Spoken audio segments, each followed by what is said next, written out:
Hi friends, good morning. Welcome back to सिफ्टेक simplified. मेरा नाम इंजीनियर इमरान अजीज है और आज की वीडियो में हम आपको प्रेजेंट करेंगे Pakistan public procurement regulatory authority rule number 18। पेपरा का सबसे छोटा या स्मॉल रूल अगर कहा जाए तो ये बात ठीक होगी, लेकिन सबसे पावरफुल रूल भी यही है। तो बढ़ते हैं इस रूल की तरफ।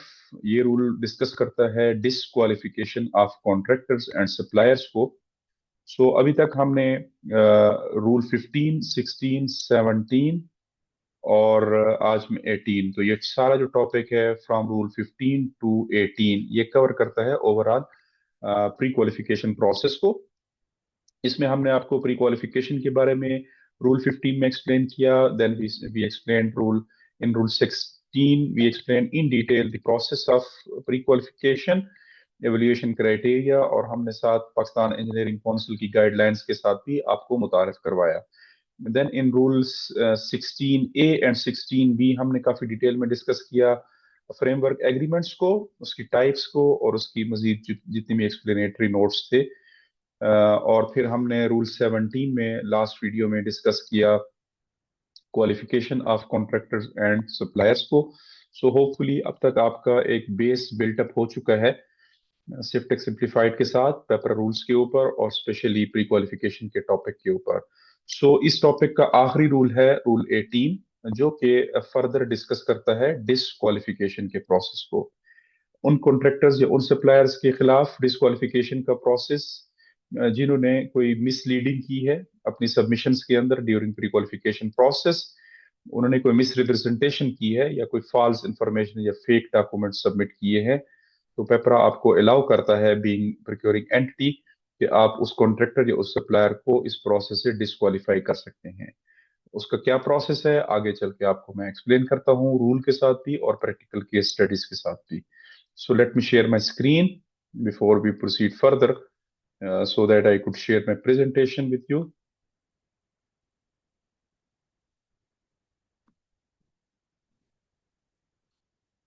So जैसा कि मैंने इंट्रो में बताया कि आज का रूल और आज का टॉपिक है disqualification of suppliers and disqualification of contractors under rule 18 by PEPRA. ये जो रूल है ये सबसे छोटा रूल है पेपरा रूल्स का, बट मोस्ट पावरफुल और बहुत जबरदस्त एक टूल है आपके पास आपके अपने प्रोसेस की क्रेडिबिलिटी को एस्टेब्लिश करते हुए और उसकी वायबिलिटी को एस्टेब्लिश करते हुए, क्योंकि ये रूल डिस्कस करता है disqualification of suppliers and contractors को और उन लोगों की जो कि कोई फॉल्स या इनएक्यूरेट या इनकम्प्लीट इंफॉर्मेशन या डॉक्यूमेंट सबमिट करते हैं या कोई मिस रिप्रेजेंटेशन करते हैं ड्यूरिंग प्री क्वालिफिकेशन प्रोसेस। और ये रूल भी डायरेक्टली लिंक है रूल 15, 16, 17 के साथ, क्योंकि ओवरऑल ये भी उसी प्री क्वालिफिकेशन प्रोसेस की ही बात कर रहा है। मेरा नाम इंजीनियर इमरान अजीज है और मैं एक प्रोफेशनल सिविल इंजीनियर हूं। हम इस काविश में आपका अगेन शुक्रिया अदा करते हैं कि आप इन वीडियोस को लाइक कर रहे हैं। प्लीज इन वीडियोस को शेयर भी कीजिए और चैनल को सब्सक्राइब भी कीजिए। बढ़ते हैं पेपरा रूल की तरफ कि एग्जैक्टली पेपरा जो है वर्ड बाय वर्ड हमें इस रूल के बारे में क्या कहता है। Disqualification of suppliers under Rule 18. The procuring agency shall disqualify a supplier or contractor if it finds at any time that the information submitted by him concerning his qualification as supplier or contractor was false and materially inaccurate or incomplete.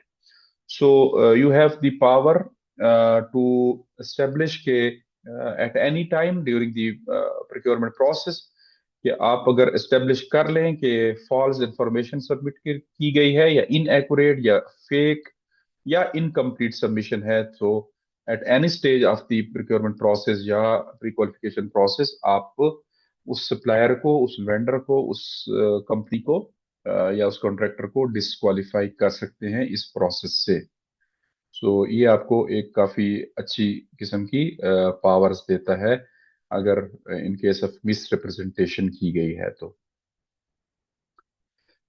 What does at any time का क्या मतलब है? Any time का मतलब है किसी भी stage के ऊपर during during the procurement process.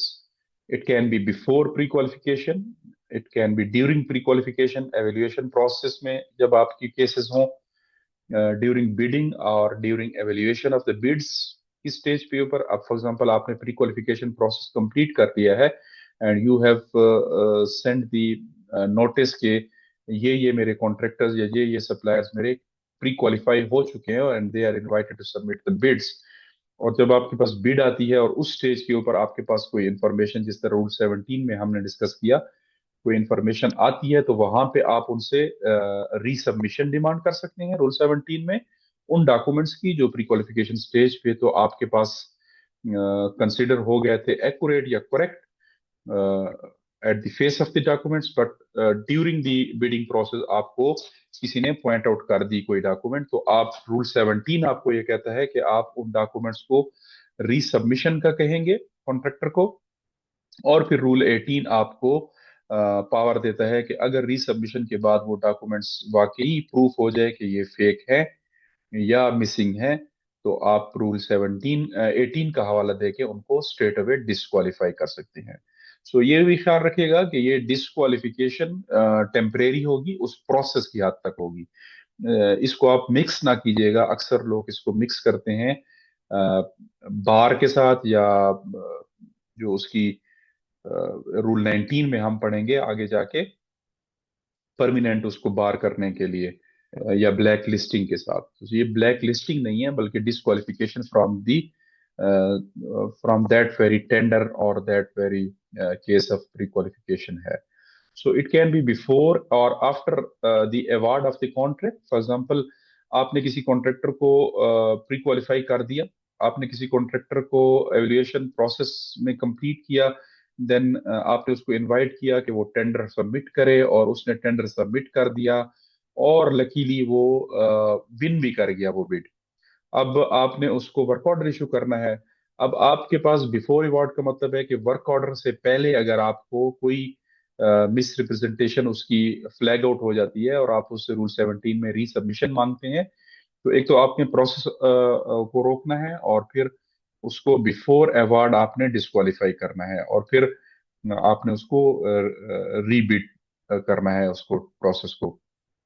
और या आफ्टर अवार्ड का मतलब यही है कि आप अगर उसको परचेज ऑर्डर इशू कर चुके हैं या वर्क ऑर्डर दे चुके हैं और उसके बाद कोई ऐसी चीज फ्लैग आउट हो गई जो उस पूरे प्री क्वालिफिकेशन प्रोसेस को नल एंड वाइड कर सकती है, so again you will go back to square one के आपका चूंकि प्री क्वालिफिकेशन प्रोसेस ही फेक डॉक्यूमेंट्स की बेस के ऊपर हुआ था, so the firm is actually not pre qualified.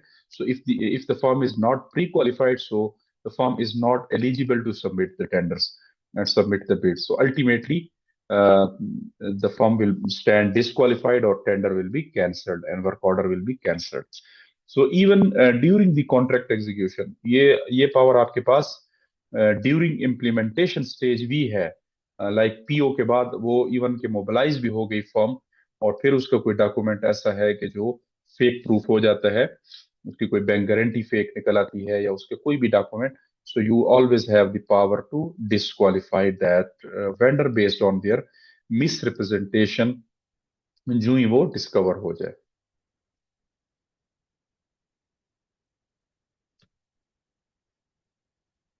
So what counts as false, inaccurate और इनकम्प्लीट इंफॉर्मेशन. तो इसमें क्या क्या चीजें आती हैं फॉल्स में, इनएक्यूरेट में या इनकम्प्लीट में? देखिए फॉल्स इंफॉर्मेशन वो होती है सिंपल झूठी चीज जो कोई धोखाधड़ी का केस हो. Fake experience certificate for example उन्होंने सबमिट की, फेक कंप्लीशन सर्टिफिकेट सबमिट की, उस प्रोजेक्ट पे उन्होंने सिरे से काम ही नहीं किया और किसी प्रोजेक्ट का फेक डॉक्यूमेंट या फेक वर्क ऑर्डर उन्होंने लगाया. Manipulated audited accounts, fake staff CVs, ऐसे इंजीनियर्स उन्होंने अपने साथ शो किए प्रोफाइल में जो एक्चुअली एग्जीक्यूशन के दौरान आपको पता चला कि ये तो टीम इनके पास है ही नहीं, उन्होंने फेक सीवीज दी हुई है. या अपना पीईसी लाइसेंस जो है वो उनका फेक है, वो उन्होंने सबमिट किया. या वो कोई उनका एनुअल रिटर्न जो है टर्नओवर फिगर्स वगैरह या ऑडिट स्टेटमेंट या बैंक स्टेटमेंट, इस तरह की कोई इंफॉर्मेशन फेक आपने देख ली या फाइंड आउट कर ली, so it comes under false submission. Materially inaccurate दूसरा लफ्ज यूज हुआ था रूल में, अगर आपको याद हो। ये क्या होगा, रॉन्ग प्रोजेक्ट वैल्यूज। हाँ, उन्होंने प्रोजेक्ट सबमिट किए लेकिन उनकी जो कॉस्ट आपको फॉर एग्जांपल 500 मिलियन तक के 3 प्रोजेक्ट्स आपकी रिक्वायरमेंट थी, और उन्होंने प्रोजेक्ट सबमिट किए बट उनकी वैल्यू उन्होंने एग्जिजरेटेड लिखी है, और बाद में आपको प्रूफ हो गया कि इस प्रोजेक्ट की तो एक्चुअल वैल्यू ये है और इनके डॉक्यूमेंट्स में इस प्रोजेक्ट की वैल्यू ज्यादा लिखी हुई है, सो you can always send them disqualification notice. And inflated equipment list, for example plants या इक्विपमेंट की लिस्ट उन्होंने देनी थी, उसके अगेंस्ट सर्टेन नंबर्स थे जो हमने, आपको अगर याद हो तो रूल 16 में ये डिटेल में डिस्कस किया हुआ है कि हर इक्विपमेंट के आगे 10 मार्क्स होते हैं। आपकी जो लिस्ट ऑफ इक्विपमेंट है, हर इक्विपमेंट के 10 मार्क्स होंगे और फिर उसकी परसेंटेज के हिसाब से आपने उसको नंबर्स देने हैं, और टोटल इक्विपमेंट में 15 मार्क्स आपने देने हैं।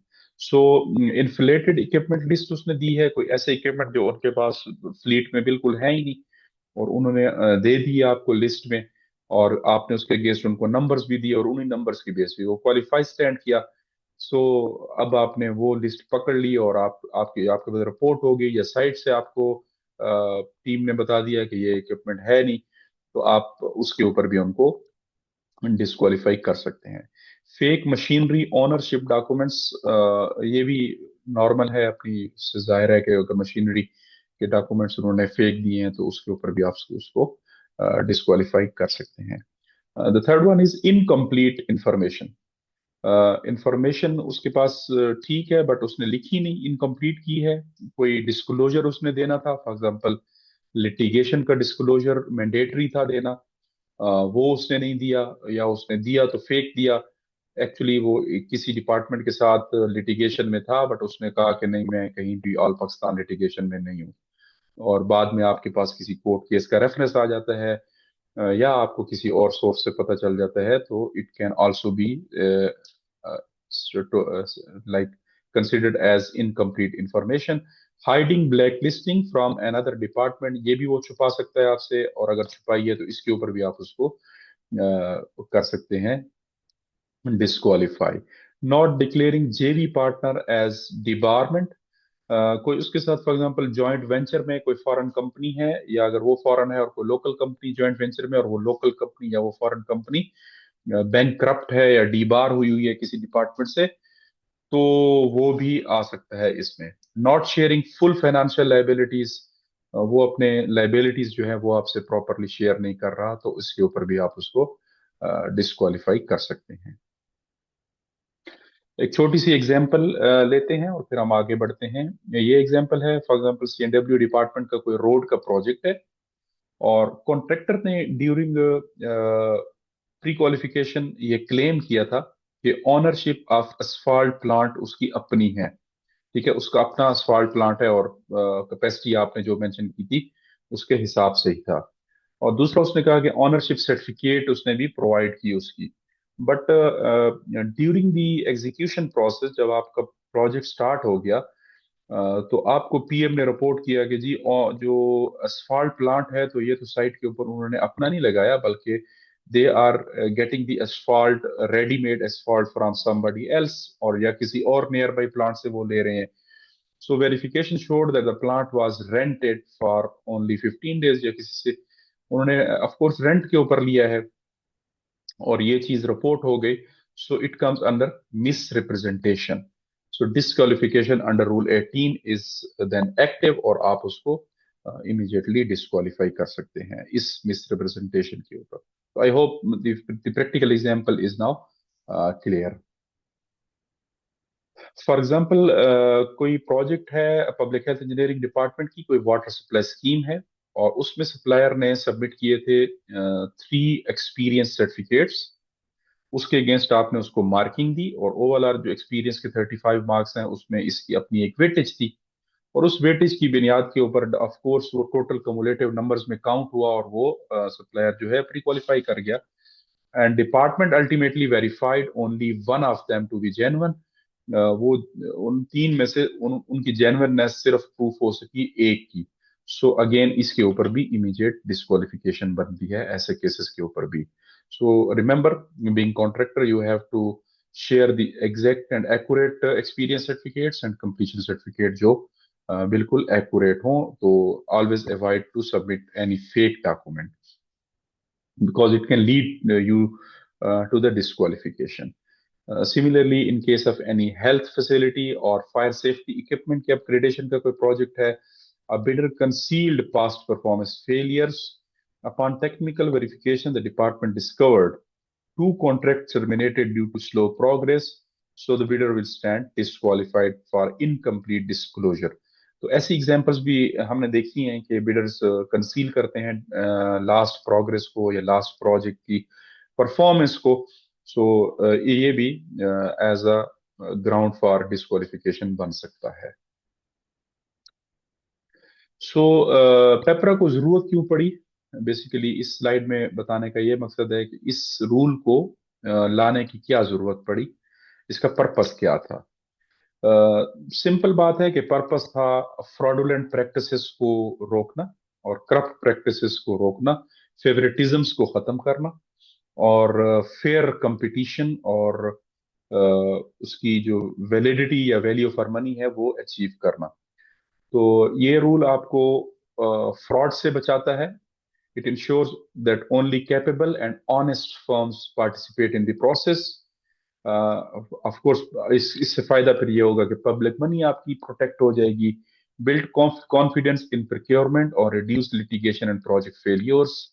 अल्टीमेटली आपके प्रोजेक्ट्स फेल नहीं होंगे और लिटिगेशन के चांसेस कम होंगे। अगर कॉन्ट्रैक्टर वाकई परफॉर्मेंस बेस्ड कॉन्ट्रैक्टर है तो वो कभी भी लिटिगेशंस में और डिलेज में नहीं जाएगा। और अगर वो पीछे से ही इसी तरह की चीजें करता आया है पास्ट परफॉर्मेंस में, तो यहाँ भी ऑफ कोर्स वो ये चीजें रिपीट करेगा। So misrepresentation is one of the biggest reason behind इस सारी जो कहानी उसने की। इसका मेन वजह ही मिस रिप्रेजेंटेशन थी। It can lead to delayed project. Misrepresentation जब वो करेगा तो प्रोजेक्ट्स ऑटोमेटिकली डिले होंगे, क्योंकि एक्चुअली उसकी वो कैपेसिटी है ही नहीं जो उसने कागजों में शो की है। मसला ये हो जाएगा। सब स्टैंडर्ड वर्क वो अल्टीमेटली क्वालिटी के ऊपर कंप्रोमाइज करेगा, कॉस्ट रन्स ओवर रन्स हो जाएंगे, कॉन्ट्रैक्टर अबेंडनमेंट हो जाएगी कॉन्ट्रैक्टर की, और पुअर परफॉर्मेंस की तरफ आपको ले जाएगा। इसको हम ऑलरेडी मैं आपको पीछे ब्रीफ कर चुका हूं कि ये रूल जो है 18 ये लिंक अप है 15, 16 और 17 के साथ, क्योंकि अल्टीमेटली ये एक लेडर टाइप है, स्टेप वाइज है। स्टेप 15 में प्री क्वालिफिकेशन प्रोसेस इनवाइट किया गया, 16 में प्रोसेस हेल्ड हुआ, आपने उसकी क्वालिफिकेशन को चेक किया, एवेल्युएट किया। 17 में उसके ऊपर आपको रीचेक की, आपने चेक लगाया, उसकी कॉम्पिटेंसी के ऊपर आपको शक हुआ और आपने 17 में जाके उसकी कॉम्पिटेंसी चेक की। और अगर वो फेक प्रूफ हुई है तो ऑफ कोर्स 18 आपको अलाउ करता है कि आप उसको डिस्क्वालिफाइड करें। सो डायरेक्ट 18 के ऊपर कहानी नहीं जाएगी, बल्कि एक चेन है, 15 से स्टार्ट हुई है और 18 के ऊपर ये टर्मिनेट हुई है। How agencies discovers false information, इनके सोर्सेस क्या होते हैं और आपको क्या क्या चेक लिस्ट टाइप मैंने बनाई है, ये चेक लिस्ट के ऊपर आप अमल करें तो आप फॉल्स इंफॉर्मेशन को पकड़ सकते हैं। Procuring agencies typically verify through, आपको इन सोर्सेस से वेरीफाई करना चाहिए। कॉलिंग इशूइंग डिपार्टमेंट्स, जिन डिपार्टमेंट्स ने ये सर्टिफिकेट्स इशू किए हैं, ऑफ कोर्स हर सर्टिफिकेट के ऊपर उसका ईमेल एड्रेस भी होगा डिपार्टमेंट का और फोन नंबर भी होगा। So you can always send them emails and call them to pursue that. और फिर उनकी अगर आपके पास इन राइटिंग आ जाए तो that will be very much better. Cross checking PEC data, PEC data के ऊपर आप वेबसाइट के ऊपर जाके उसका नंबर दें और आपकी डिटेल पता चल जाएगी। देखिए ये एक्टिव है, एक्टिव टैक्स पेयर लिस्ट आप चेक करें, उसके जेवी पार्टनर्स की वेरिफिकेशन करवाएं। साइट विजिट्स भी आप कर सकते हैं इक्विपमेंट और मशीनरी की वेरिफिकेशन के लिए। और asking for original documents, original documents जो भी उसके लाइसेंसेस वगैरह हैं वो आप ओरिजिनल भी उनसे मांग सकते हैं। उसके अलावा procuring agencies typically verify through checking litigation records, उसका लिटिगेशन रिकॉर्ड, कोर्ट केसेस वगैरह, पास्ट पेमेंट सर्टिफिकेट से भी आप चेक कर सकते हैं, उसकी बैंक स्टेटमेंट से भी चेक कर सकते हैं, कॉन्टेक्टिंग प्रीवियस क्लाइंट्स उनके जो हैं उनको आप कॉल्स या ईमेल्स कर सकते हैं। और कॉमनली यूज्ड बॉडीज जिनसे आप इनका रिकॉर्ड वेरीफाई कर सकते हैं वो है Pakistan engineering council in case of contractors, FBR for tax data, sales tax and income tax record, SCCP for their legal status, auditor general office उनकी ऑडिटेड स्टेटमेंट्स की वेरिफिकेशन, और कोई भी इसके अलावा बैंक स्टेटमेंट है तो आप उस कंसर्न बैंक को भी लिख सकते हैं। आप अपनी मॉनिटरिंग टीम्स के थ्रू भी ये चीज करवा सकते हैं कि उनको साइट के ऊपर भेज के उनकी वो व्हीकल्स और उनकी जितनी भी इक्विपमेंट वगैरह है वो आप वेरीफाई करवाएं अपनी टीम से। So in a provincial works department, fake turnover की एक केस स्टडी है। किसी भी सूबाई वर्क्स डिपार्टमेंट की केस स्टडी है। Bidder submitted an audited balance sheet, audit firm was not registered with institute of chartered accountant Pakistan. Statement showed exaggerated turnover and agency consulted ICAP, so document declared as unauthorized, and the result was ultimately disqualification under Rule 18. For example, एक company है उसने अपनी profile में एक audited bank statement लगाई है जो कि अक्सर जो है वो अपडेटेड नहीं होती। मेरा पर्सनल एक्सपीरियंस है, बहुत बेहतरीन कॉन्ट्रैक्टर्स भी हैं, अच्छे कॉन्ट्रैक्टर्स भी हैं, बट अक्सर हमने ये भी देखा है कि उसमें ऑडिटेड स्टेटमेंट जो है वो अपडेटेड नहीं होती। पुरानी स्टेटमेंट ही दोबारा से उसमें बार बार रिफ्लेक्ट हो रही होती है या उसमें नजर आती है। So the source for immediate verification is ICAP. ICAP को आप ईमेल करें कि ये जो ऑडिटर है जिसने उसकी ऑडिट स्टेटमेंट बनाई है क्या ये वाकई रजिस्टर्ड है। सो दे विल कंफर्म यू कि हाँ जी ये हमारे साथ रजिस्टर्ड है नहीं है, कॉम्पिटेंट है या नहीं है ना इस ऑडिट को करने के लिए। So it can lead to disqualification if it stands false. तो आपका कॉन्ट्रैक्टर जो है वो मिसलीडिंग के ऊपर आ सकता है। फेक एक्सपीरियंस ऑफ जेवी, जेवी जो उसके जॉइंट वेंचर में जो पार्टनर है उसका एक्सपीरियंस सर्टिफिकेट फेक निकल आया फॉर एग्जांपल, तो उस केस में भी आप कर सकते हैं। A contractor applied with a joint venture partner, कोई किसी मेगा प्रोजेक्ट है और उसके ऊपर किसी जॉइंट वेंचर में उसने अप्लाई किया। सो ड्यूरिंग वेरिफिकेशन प्रोसेस जेवी पार्टनर डिनाइड साइनिंग एनी जेवी agreement, signatures did not match the CNIC image, JV stamp was forged. So agency disqualified bidder immediately, not a violation, sorry, noting a violation of PEPRA Rule 18. So इस cases में भी जब आपके जेवी partner की signatories में issue हो या एक्चुअली वो आपके साथ जेवी में है नहीं और आपने उसके फोर्ज डॉक्यूमेंट्स लगाए हुए हैं, कोई स्टैम्प फोर्ज बनाई है, डॉक्यूमेंट्स उसके या सिग्नेचर्स उसके आईडी कार्ड के साथ नहीं मिल रहे, तो ये भी एक ग्राउंड आपको देता है उस कॉन्ट्रैक्टर को ब्लैक डिस्क्वालीफाई करने का। फॉर एग्जांपल फायर अलार्म का केस है, ये भी उसी तरह ही है। अगर आपके पास कोई कॉन्ट्रैक्टर आया है और ओईएम वेरिफिकेशन आपने कंफर्म की उस इक्विपमेंट की ऑपरेशन एंड मेंटेनेंस, लेकिन वो ऑथोराइज्ड डिस्ट्रीब्यूटर से नहीं परचेज होके आया और कल को आपको खदशा है कि ये O&M के वक्त फिर ये कॉन्ट्रैक्टर मेरे लिए मसले बनाएगा, so ultimately you can disqualify that based on this. So how to record disqualification, which is an important part of this rule. Always, जिस तरह हमने पिछले रूल में भी आपको ये बताया कि हर चीज को डॉक्यूमेंट करें और हर चीज को रिकॉर्ड का हिस्सा बनाएं, उस फाइल के अंदर लगाएं। रिटन रीजंस मेंशन करें, जो आपकी प्रोक्योरमेंट कमेटी है उसको चाहिए कि इन राइटिंग इसको लिखे। एविडेंस ऑफ मिस रिप्रेजेंटेशन उसके साथ अटैच करें, जो भी जिन जिन डॉक्यूमेंट्स की बुनियाद के ऊपर आप ये एस्टेब्लिश कर रहे हैं कि ये मिसलीडिंग है, वो डॉक्यूमेंट्स ओरिजिनल और वो जो आपको सबमिटेड थे दोनों की कॉपीज अपनी फाइल में लगाएं। प्रॉपर डॉक्यूमेंटेशन करें और place a note in the procurement file, वो उस प्रोजेक्ट की जो प्रोक्योरमेंट फाइल है उसके ऊपर उसका नोट फॉर फाइल जरूर लिखें, ताकि कल को कोई भी नेक्स्ट ऑफिसर आए तो उसको इस कॉन्ट्रैक्टर की हिस्ट्री पता चल जाए। एक छोटा सा नोट मैंने किसी फाइल से आपको बता दिया, the bidder provided inaccurate information regarding PEC license, आप यहाँ पे पीईसी लाइसेंस की बजाय एफबीआर लाइसेंस या anything else which is misleading या फॉल्स वो आप मेंशन कर सकते हैं। एंड ओनरशिप ऑफ इक्विपमेंट, मजीद इक्विपमेंट की डिटेल भी दे सकते हैं, नंबर भी दे सकते हैं।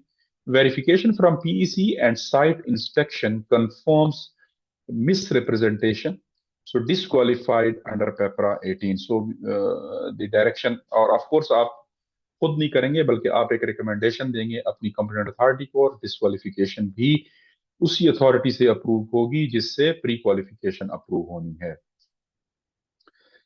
इस किस्म का एक पैराग्राफ एटलीस्ट लिख लीजिए ताकि कल को किसी और ऑफिसर के लिए ये आसानी हो, या आगे आपने फ्यूचर में किसी कॉन्ट्रैक्ट के ऊपर इस कॉन्ट्रैक्टर की एप्लीकेशन कंसिडर करनी है तो उस वक्त आप इस चीज को फ्लैग आउट कर सकें और उठा सकें। आफ्टर डिस्क्वालिफिकेशन के बाद क्या होगा? वंस कॉन्ट्रैक्टर डिस्क्वालीफाई हो गया, so bidder can not continue in evaluation process. अगर आपने ड्यूरिंग एवेल्युएशन कोई चीज उसकी मिसलीडिंग इंफॉर्मेशन पकड़ ली तो इमीडिएटली डिस्क्वालीफाई करेंगे और उसको चांस नहीं मिलेगा कि वो इवेल्युएशन प्रोसेस में कंटिन्यू कर सके। Can not be awarded the contract, उसको आप वर्क ऑर्डर नहीं दे सकते, दिया हुआ भी है तो कैंसिल करेंगे। Can not dispute unless given evidence, may face black listing under rule 19, जो अगले रूल में हम पढ़ेंगे उसमें भी इस तरह का एक क्लॉज है, वो इंशाल्लाह मैं नेक्स्ट वीडियो में आपको एक्सप्लेन करूंगा। ये चीज लीड कर सकती है ब्लैक लिस्टिंग की तरफ भी अगर डिपार्टमेंट चाहे तो। वो डिपेंड करता है कि किस स्टेज के ऊपर ये चीज पकड़ी गई है। अगर उससे बहुत ज्यादा लॉस हो गया है, पब्लिक मनी वेस्ट हो गई है, तो you can always take this as a serious nature case और आप इसको ब्लैक लिस्टिंग की तरफ भी ले जा सकते हैं। मे फेस लीगल और criminal proceeding in sphere fraud cases, sphere fraud cases में फिर आप क्रिमिनल प्रोसीडिंग्स की तरफ भी पेपरा आपको अलाउ करता है, आप उस तरफ भी जा सकते हैं। डिपेंड करता है कि फ्रॉड या वो मिसलीडिंग इंफॉर्मेशन किस नेचर की है और स्पेशली किस स्टेज के ऊपर पकड़ी गई है। डिफरेंस बिटवीन रूल 18 एंड 19, जैसे मैंने पहले भी थोड़ा सा एक्सप्लेन किया कि 19 में हम बात करेंगे black listing for black listing की, जो कि ब्लैक लिस्टिंग बेसिकली है फ्यूचर कॉन्ट्रैक्ट्स के लिए, जो आने वाले दिनों में 6 महीने या साल के लिए वो ब्लैक लिस्ट अगर हो गया तो उस एक साल या उस 6 मंथ के लिए फ्यूचर में जितने भी कॉन्ट्रैक्ट्स आएंगे आपके डिपार्टमेंट के या किसी भी डिपार्टमेंट के, तो कॉन्ट्रैक्टर उसके लिए ब्लैक लिस्ट होगा। But this qualification is only for this procurement जिसके लिए आपको वो डॉक्यूमेंट सबमिट कर रहा है। तो ये फर्क जरा समझ लीजिए, डिस्क्वालिफिकेशन और ब्लैक लिस्टिंग में ये फर्क है। डिस्क्वालिफिकेशन इमीडिएट होती है और इमीडिएट ही उसका फैसला भी होता है और वो खत्म भी हो जाती है, और 19 जो ब्लैक लिस्टिंग है वो एक लॉन्ग टर्म प्रोसेस भी है और लॉन्ग टर्म उसके इम्प्लीकेशंस भी हैं। कॉमन मिसरिप्रेजेंटेशन टैक्सेस इन पाकिस्तान, ये कुछ ऐसी टैक्सेस हैं जो अक्सर हमारे तजर्बे में आई हैं। नॉर्मल चेकलिस्ट टाइप आप समझ लीजिए, इनको खसूसी तवज्जो दे के चेक किया करें। फेक पीईसी कैटेगरी अपग्रेड्स का इशू आता है अक्सर, फेक पार्टनरशिप या जेवी एग्रीमेंट्स का मसला आता है, इन्फ्लेटेड फाइनेंशियल टर्नओवर लिखा जाता है आपको, आपकी रिक्वायरमेंट को मीट करने करने के लिए ज्यादा टर्नओवर शो करते हैं। फेक मशीनरी लिस्ट जो कि अक्सर कॉपी पेस्ट ही होती है, उसको चेक किया करें, उनके डॉक्यूमेंट्स के एविडेंस लिया करें। Fake NTN FBR certificates submit होते हैं, इनको वेरीफाई करें। Misleading experience documents and hidden litigation default, और इसके अलावा यूज ऑफ सब स्टैंडर्ड और non operational maintenance parts, ghost staff की सीवीज अक्सर एक इशू है specially in case of engineers. Fake ISO certificates, तो ये सारे ग्राउंड्स हैं जो आपको अक्सर देखने में मिलेंगे डॉक्यूमेंट्स में और प्रोक्योरमेंट की स्टेज पे और प्री क्वालिफिकेशन के वक्त। सो इन चीजों को अवॉइड करने के लिए बेस्ट प्रैक्टिसेस इस्तेमाल करें, कॉन्ट्रैक्टर्स के लिए भी है और एग्जीक्यूटिव एजेंसीज के लिए भी है। Always verify pre qualification documents, इनकी वेरिफिकेशन मस्ट है। डे वन से मैं ये समझाने की कोशिश कर रहा हूँ कि रेफरेंस चेक जरूर किया करें, चाहे आप अवार्ड की स्टेज पे हैं चाहे आप प्री क्वालिफिकेशन की स्टेज के ऊपर हैं। सो दो तीन चीजों का रेफरेंस चेक, एक पीईसी डॉक्यूमेंट, एक एफबीआर डॉक्यूमेंट, और SECP डॉक्यूमेंट, ये आपको तीनों लीगल स्टेटस उनका दे देते हैं। उसके अलावा experience, performance which is very important in case of works. Performance certificate जो है वो आपने खामखा पिछली कंपनी से उनके क्लाइंट से चेक करनी है। और स्टाफ एंड मशीनरी, वो तो ऑफ कोर्स आपने करनी है। सो ये चार पांच चीजें पेपरा ने भी कही है कि इनको आपने कंफर्म करना है। PEC, maintain a verification file, उसकी वेरिफिकेशन फाइल बनाइए, उसमें सारी ईमेल्स वगैरह करस्पॉन्डेंस जो वेरिफिकेशन के दौरान आपने की है, क्योंकि ये जब आप डिसीजन लेंगे, खुदा न खास्ता आप उसको डिस्क्वालीफाई करने जा रहे हैं, तो फिर ये चीजें आपके काम आएंगी। हवाई बातों पे ना कॉन्ट्रैक्टर मानेगा और ना आपकी मैनेजमेंट इस चीजों पे मानेगी। So maintain a verification file, engage third-party professional advisors, never rely only on photocopies and request original when needed. So ये कुछ एक चेकलिस्ट है बेस्ट प्रैक्टिसेस की, ये अगर आप करें तो एज अ कॉन्ट्रैक्टर भी आप डिस्क्वालिफिकेशन से बच सकते हैं और एज अ प्रोक्योरिंग एंटिटी भी आप फ्रॉडुलेंट प्रैक्टिसेस से बच सकते हैं। सो रूल 18 जो है वो मैंडेट देता है आपको डिस्क्वालिफिकेशन का। Disqualification based on false information which is materially inaccurate, information which is incomplete, and uh, discrepancies are discovered at any stage of the procurement process. So इसका पर्पस रूल, इसका take away जो है, purpose इसका integrity है, transparency है, fairness है, competitiveness है, accountability है और वैल्यू फॉर मनी है। So rule 18, protect public money, maintains procurement discipline, promote professionalism in construction and supply industries in Pakistan. So जो इसके पर्पसेस हैं पेपरा के, या रीजन बिहाइंड जिसको बोलते हैं इस रूल को आने का, मेनली वो यही है कि ट्रांसपेरेंट कंपटीशन हो, फेयरनेस हो, किसी की हक ना मारा जाए और किसी को डिसएडवांटेज ना किया जाए, किसी को बेजा एडवांटेज ना दिया जाए, अकाउंटेबिलिटी हो, ट्रांसपेरेंसी हो और इंटेग्रिटी इंश्योर की जाए। So this was the detailed breakdown of Rule 18. So I hope you have enjoyed the video. इंशाल्लाह नेक्स्ट वीडियो में रूल 19 हम डिस्कस करेंगे, जो कि काफी मुफस्सल और तफसीली रूल है, काफी बड़ा रूल है। और इसमें ब्लैक लिस्टिंग के मुख्तलिफ सिनेरियोज और प्रोसीजर्स मैं आपको इंशाल्लाह बताऊंगा, ब्लैक लिस्टिंग क्या होती है और इसके क्या इम्प्लीकेशंस होते हैं, और ये किस स्टेज के ऊपर होती है, किन ग्राउंड्स के ऊपर होती है, और इसकी फिर हम केस स्टडीज भी डिस्कस करेंगे। So I hope you have enjoyed the today's topic and lecture. So please share करें वीडियो को, इसको लाइक करें और चैनल को जरूर सब्सक्राइब करें, ताकि हमारी आने वाली वीडियोस आप इस टॉपिक के ऊपर जान सकें। और मजीद सिविल इंजीनियरिंग का रिलेटेड कंटेंट के लिए हमें sifttechsimplified@gmail.com के ऊपर आप अप्रोच कर सकते हैं। So till then, thank you. ये हमारे लिंक्स हैं टिकटॉक के, फेसबुक के, और हम अवेलेबल हैं टिकटॉक के ऊपर भी। टिकटॉक के ऊपर हमारा जो हैंडल है वो भी सिर्फ टेक सिंप्लीफाइड है। फेसबुक के ऊपर भी हम अवेलेबल हैं सिर्फ टेक सिंप्लीफाइड के नाम के साथ। इंस्टाग्राम, व्हाट्सएप और not last but not the least, YouTube. So see you in the next video. Till then, take care of yourself. Thank you very much and goodbye.